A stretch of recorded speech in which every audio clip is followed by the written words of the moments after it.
name is Crystal Burnworth, and I am at the Sylvania STEM Center, and I am one of the founders of the Sylvania STEM Center and a board member. And my name is Paige Sloma, and I work as an outreach coordinator and also one of the STEM education teachers with the STEM Center.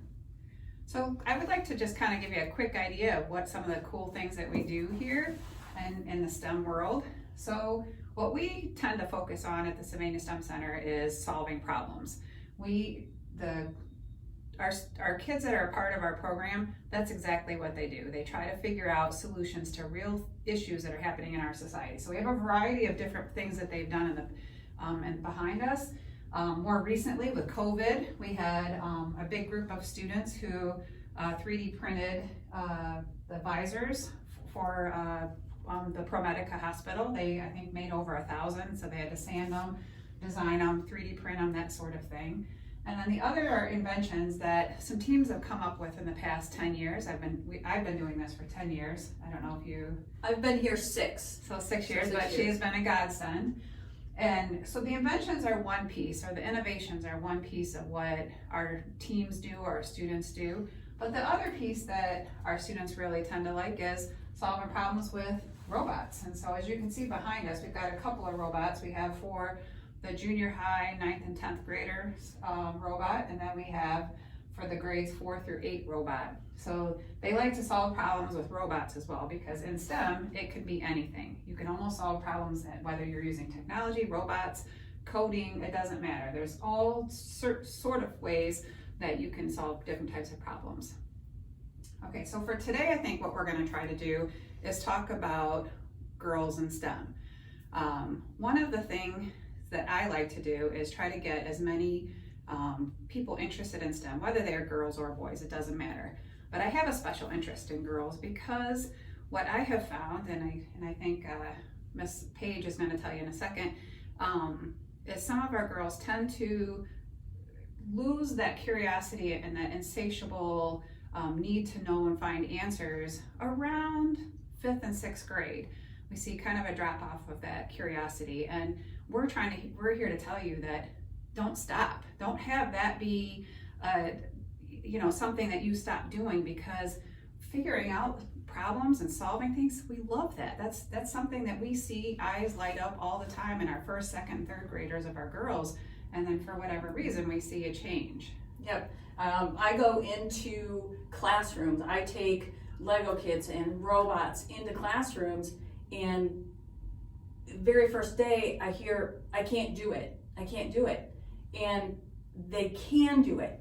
And once they get their hands on the equipment and they get so excited, once they realize they can do it. And I start hearing, Miss Paige, come and see this, look what I did.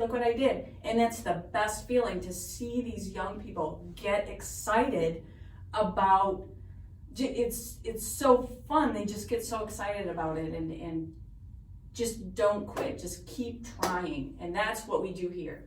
Yeah, and keep that curiosity going, because really that is going to play out in your life, in your adult life. Even if you don't go into a STEM career, that will play off in other fields as well, because solving problems is just something I think human beings do, and we like to do, and we find a lot of joy in it.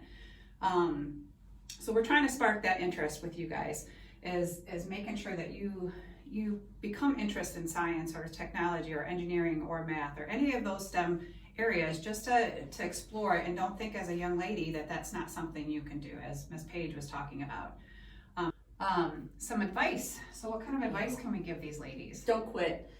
Don't ever quit. And if you're excited about something, find someone to talk to. A teacher, a parent, a school counselor, and they will help you find those resources to continue down that road. Just find someone who's excited to help you out, and there is someone who will do it. Here at the STEM Center, even if we don't know how to do it, we'll figure it out. We'll find a way to make it happen. What do we love about STEM? I think we said some of this.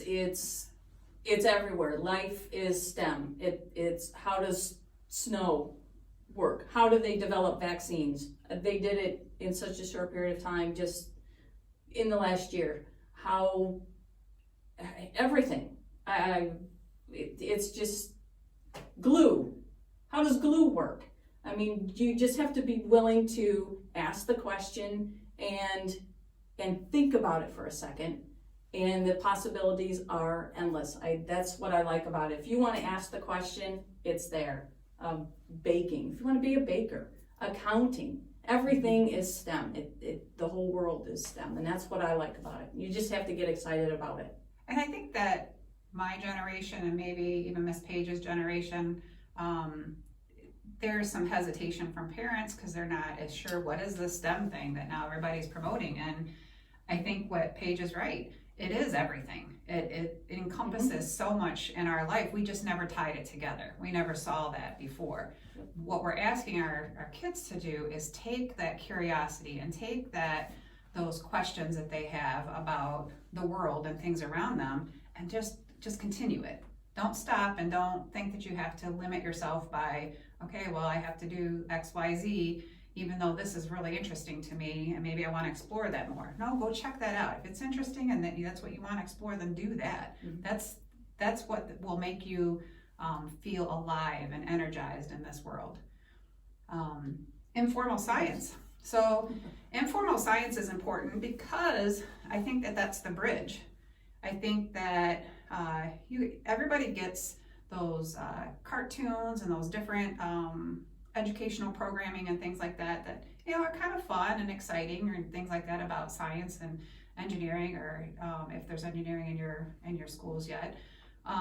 But to actually get your hands on it and touch it, it's hard to do that at the elementary level. So informal science places like the Imagination Station and the Sylvania STEM Center, they provide a way to actually do those things and be a part of it. That's why I feel like they're important. Yeah, that's the try it out science. You get to try that. Build a bridge. Does it hold weight?